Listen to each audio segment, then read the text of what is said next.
Politician व्यक्ति सिर्फ बाबा साहब का अपने मतलब के लिए यूज करते हैं।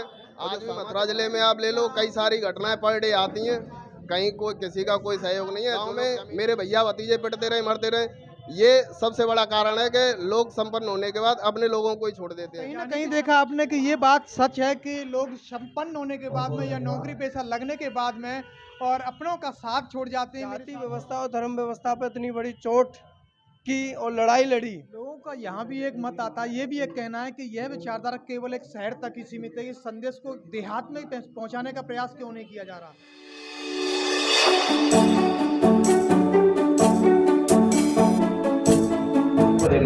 और अब हम पहुंच गए जनपद मथुरा के अंबेडकर चौक पर पहुंच गए। यहाँ 16 फरवरी को संत गुरु रविदास जी की शोभा यात्रा में सहयोग करने वालों को लेकर के और सम्मान समारोह का कार्यक्रम रखा गया है। मेरे साथ में डॉक्टर अंबेडकर सामाजिक अधिकार मंच के पदाधिकारी कार्यकर्ता मौजूद हैं, जो उनसे जानकारी करूंगा कि क्या कुछ कार्यक्रम रखा गया। सबसे पहले आप अपना परिचय दीजिएगा। मेरा नाम जितेंद्र सिंह है। आज जो कार्यक्रम रखा गया है, क्या कुछ उद्देश्य है? उद्देश्य यही है कि समाज में समानता भाईचारा बना रहे, और ये कार्यक्रम डॉक्टर अंबेडकर सामाजिक अधिकार मंच के तत्वाधान में विगत दिवस 16 फरवरी 2022 को संत श्रोमणी गुरु रविदास जी की जयंती पर पुष्पांजलि एवं शोभा यात्रा कार्यक्रम जो संपन्न हुआ था, उसी के संक्षेप में ये कार्यक्रम रखा गया है।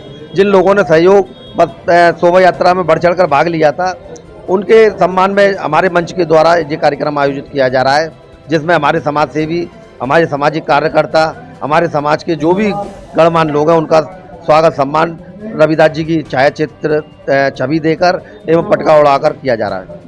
तो बताया मेरे साथ में जितेंद्र सिंह थे, जिन्होंने बताया कि बहुजन महापुरुषों के विचारों पर चलने के लिए भरसक प्रयास किया जा रहा है, जो समाज में एक अच्छा संदेश भी दिया जाए। मेरे साथ में और भी तमाम कार्यकर्ता मौजूद हैं, जिनसे मैं जानकारी करूंगा क्या कुछ कहना चाहते हैं आज की इस पावन पर।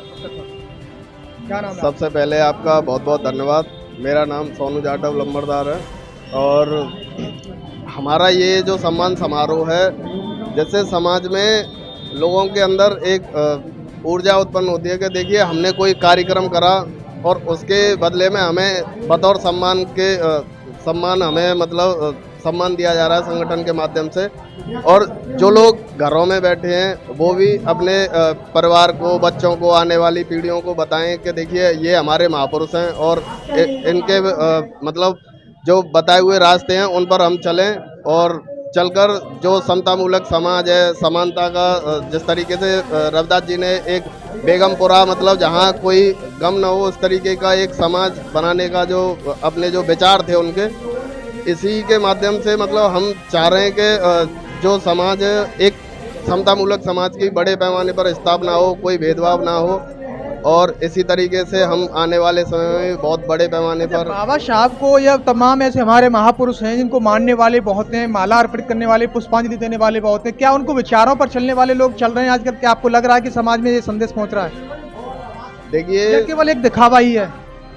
इसमें हम कह सकते हैं कि जो चलने वाले लोग हैं वो बड़े पैमाने पर चल भी रहे हैं, और इसी का ये बदलाव है आज समाज में कि हमें बहुत बड़े पैमाने पर बदलाव भी देखने को मिल रहा है। और जो लोग कमी निकालते हैं वो कमी निकालने वाले हैं हर जगह, कोई दिक्कत नहीं है, मगर एक बड़े पैमाने पर बदलाव आया है समाज में। बाबा साहब के विचारों को जन जन तक पहुँचा रहे हैं लोग, और शिक्षा का जो स्तर है वो भी बढ़ रहा है, और समाज में जिस तरीके से भाईचारा एकता है उस पर भी लोग बहुत आगे आ रहे हैं। और मैं कहना चाहूँगा कि आप जिस तरीके से मेहनत कर रहे हैं उस तरीके से लोगों को, आपको भी बहुत अच्छी जगह पर मतलब एक मान सम्मान देना चाहिए, क्योंकि आज के समय में कोई भी फालतू या फ्री में 2 रुपये कहीं खर्च नहीं करता। आप अपनी मेहनत से समाज की हर एक खबर को, अच्छी बुरी जैसी भी होती है, समाज में दिखाते हैं। ये आपका बहुत बड़ा मतलब सहयोग है समाज में बदलाव के लिए। तो सबसे बड़े बदलाव आप भी है कि जिस तरीके से बाबा साहब का जो सपना था कि समाज में एक अच्छी स्थापना हो और सब लोग मतलब संपन्न हो, और जिस तरीके से शोषण पुराने समय से होता आ रहा है वो रुके, तो ये आपका बहुत बड़ा लोग कहते हैं कि समता मूलक की बात रखते हैं कि समता विचारधारा लेकर के हम चलें और समता की बात करें, नैतिकता की बात करें। क्या लग रहा है कि हमारे जो लोग हैं बाबा साहब के विचारों पर चल रहे हैं? देखिए, इतना बदलाव है, क्या कुछ लगता है आपको? देखिए, इसमें मैं 2 पॉइंट रखूंगा आपके लिए कि जो वास्तव में सामाजिक व्यक्ति हैं और एक पॉलिटिशियन व्यक्ति हैं।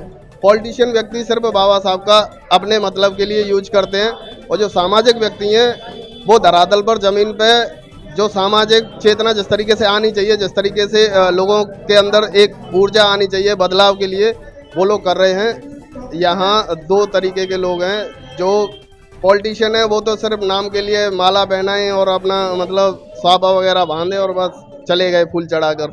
वो तो सिर्फ पॉलिटिशियन है। यहाँ आप हर पार्टी को ले लो, राजनीतिक कोई भी हो या राजनीतिक समाज के जो लोग हैं उनको ले लो, वो सिर्फ बाबा साहब या रविदास जी या जितने भी महापुरुष बहुजन महापुरुष हैं या काशीराम जी या जो भी हैं, उन सब का बस एक उद्देश्य है कि बस हमें इनके माध्यम से वोट मिल जाए और बस यानी कि आपका कहने का उद्देश्य कि बाबा साहब के नाम पर चंदा और धंधा कर रहे हैं लोग, ऐसे भी कुछ लोग हैं? बिल्कुल हैं, क्यों नहीं है, बहुत लोग हैं ऐसे, पूरे देश में लोग हैं। जिस तरीके से बस उनको ये है कि माला पहना दो और माला पहना के अपना निकल लो आगे, समाज से कुछ न कुछ मिल ही जाएगा। और ज़मीन पे जब कोई किसी का शोषण होता है तो सहयोग करने के नाम पर क्या उनकी तरफ देखते भी नहीं है। आज भी मथुरा जिले में आप ले लो, कई सारी घटनाएं पर डे आती हैं, कहीं कोई किसी का कोई सहयोग नहीं है। जो लोग ज़मीन पे हैं सिर्फ वही ज़मीन पे दिखाई देते हैं। पॉलिटिशियन और जो राजनीतिक व्यक्ति हैं वो तो सिर्फ नाम के लिए हैं यहाँ पर। तो ये समाज में जो इस तरह की घटनाएं हो रही हैं, इस पर कैसे अंकुश लगना चाहिए, क्या कुछ विचार हैं आपके? मेरा जब से मैंने समाज में पढ़ा है और लोगों को समझाया तो मेरे सिर्फ एक ही उद्देश्य निकला है, मैं संपन्न हूँ और मेरे पड़ोस में मेरा भाई है वो संपन्न नहीं है, वो मजदूरी करता है, तो मुझे हर छोटी बड़ी समस्या में उसका सहयोग करना चाहिए। क्योंकि जब मैं इसके साथ दूंगा तो जो शोषण करता है, जो शोषण करने वाला व्यक्ति है, उसको डर रहेगा कि भाई वो संपन्न है, वो उसका सहयोग करेगा, और अगर मैंने इसका शोषण करा तो वो 2 मिनट में मुझे इसका करारा जवाब देगा।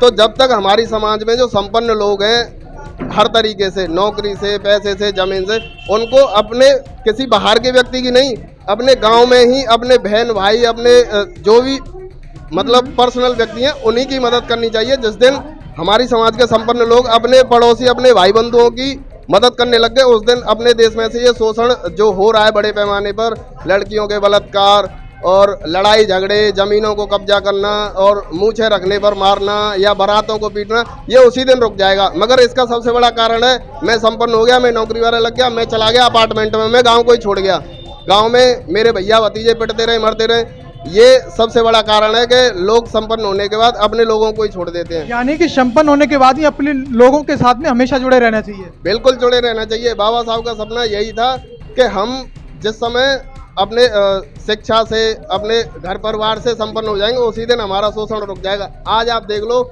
जो व्यक्ति देश में किसी भी कोने में रह रहा हो, जिसके पास जमीन है, जो संपन्न है, उसका 1 मिनट भी शोषण नहीं हो सकता। जो व्यक्ति गरीब है उसका हर जगह शोषण हो जाएगा। चाहे आप अभी राजस्थान के एक जिला है, वहाँ पर खुद IPS जो व्यक्ति है उसको भी घोड़ी पर चढ़ने नहीं दिया गया। ठीक है, क्यों? कि अगर वो IPS होने के साथ साथ अपने समाज को, अपने गांव को इज्जत देता और सम्मान देता, तो मैं मानता हूं कि एक IPS यहाँ पे खड़े होकर और अपने गांव के सभी लोगों का सहयोग करता है, तो मैं बता रहा हूँ कि उसकी बारात क्या, उसके आने वाली पीढ़ियों की बारात नहीं रुक सकती। मगर ये क्या है, संपन्न हुए, भाज गए, तो वहाँ तो उनको पता है ना, जो लोग शोषण करते अकेला है, पीट लो उसको। यही हो रहा है हर जिले में, हर गांव में, सब जगह यही हो रहा है। जब तक हमारे लोग अपने लोगों का ही सहयोग नहीं करेंगे तब तक ये चलता रहेगा, इसे कोई रोक नहीं सकता। तो कहीं ना कहीं देखा आपने कि ये बात सच है कि लोग संपन्न होने के बाद में या नौकरी पेशा लगने के बाद में और अपनों का साथ छोड़ जाते हैं। मेरे साथ में और भी भाई मौजूद हैं जो इनसे जानकारी करूंगा, क्या कुछ कहना चाहते हैं आज के इस पावन अवसर पर। देखिए, आज का प्रोग्राम एक सम्मान समारोह है। सबसे पहले दर्शकों को आप अपना परिचय दीजिएगा। मेरा नाम पंचम सिंह है। 16 फरवरी 2022 को हमने संत शिरोमणि रविदास जी का 645वां जन्मदिन मनाया था। आप सोचकर देखो, 645, यानी कि आज से 645 साल पहले उनका जन्म हुआ था। उस समय तो देश का संविधान भी नहीं था, बाबा साहब भी नहीं थे। उस समय उन्होंने जाति व्यवस्था और धर्म व्यवस्था पर इतनी बड़ी चोट की और लड़ाई लड़ी। उन्होंने अपने पूर्ण जीवन में कभी भी भिक्षा मांगकर नहीं खाया, हमेशा कमा कर खाया और जाति व्यवस्था और धर्म के खिलाफ हमेशा अपनी लड़ाई, अपनी जंग, अपने विचार उन्होंने हमेशा अडिग रहे। संत रविदास जी एक व्यक्तित्व नहीं, एक विचारधारा थे। उस विचारधारा को आज भी हम जिंदा रख पाएँ, इसलिए हम हर साल डॉक्टर अंबेडकर सामाजिक अधिकार मंच के तले उनकी शोभा यात्रा और डोला निकालते हैं, ताकि लोगों को ये संदेश जाए कि 600-700 साल पहले भी हमारे पूर्वज किस विकट परिस्थितियों में इस जाति व्यवस्था और धर्म व्यवस्था के खिलाफ खड़े रहे। उनसे हमें प्रेरणा मिलती है। इसी उपलक्ष्य में हमने आज यहाँ सम्मान समारोह रखा है, ताकि लोग हर साल ऐसे कार्यक्रमों में बढ़ चढ़ कर भाग लें, अपने आने वाली पीढ़ी को बताएं कि हमारा जीवन, हमारे पूर्वजों का जीवन हमेशा संघर्ष में रहा है, क्योंकि आज की हर लड़ाई जाति व्यवस्था और धर्म व्यवस्था पर आकर खत्म हो जाती है। लोगों का यहाँ भी एक मत आता है, ये भी एक कहना है कि यह विचारधारा केवल एक शहर तक ही सीमित है, इस संदेश को देहात में पहुँचाने का प्रयास क्यों नहीं किया जा रहा? इस कड़ी में हमने शोभा यात्रा में जिनको शोभा यात्रा की कमान सौंपी, जिम्मेदारी सौंपी, वो हमारे गांव से ही आते हैं, वाजने गांव से आते हैं। हमारी ये सोच विचार भी यही है कि हमारी जो विचारधारा वो गांव-गांव तक जाए। तो धन्यवाद। मेरे साथ थे पंचम सिंह आजाद थे, जिन्होंने बताया कि बहुजन महापुरुषों पर चलने, विचारों पर चलने के लिए हमें अग्रसर प्रयास करने चाहिए। एक और बात बता देना चाहता हूँ, आर प्रदेश न्यूज़ के बढ़ते कदम को नाम बदला है, मंजिल नहीं। आर प्रदेश न्यूज़ अब समता टुडे न्यूज़ हो गया है। शोषित आवाज़ को उठाने में सहायक है। सभी लोग, जितने भी लोग दर्शक हैं, इस चैनल को सब्सक्राइब करें और बेल आइकन को दबाना ना भूलें, जिससे कि आपके मोबाइल की स्क्रीन पर सभी खबरें पहुंच सकें।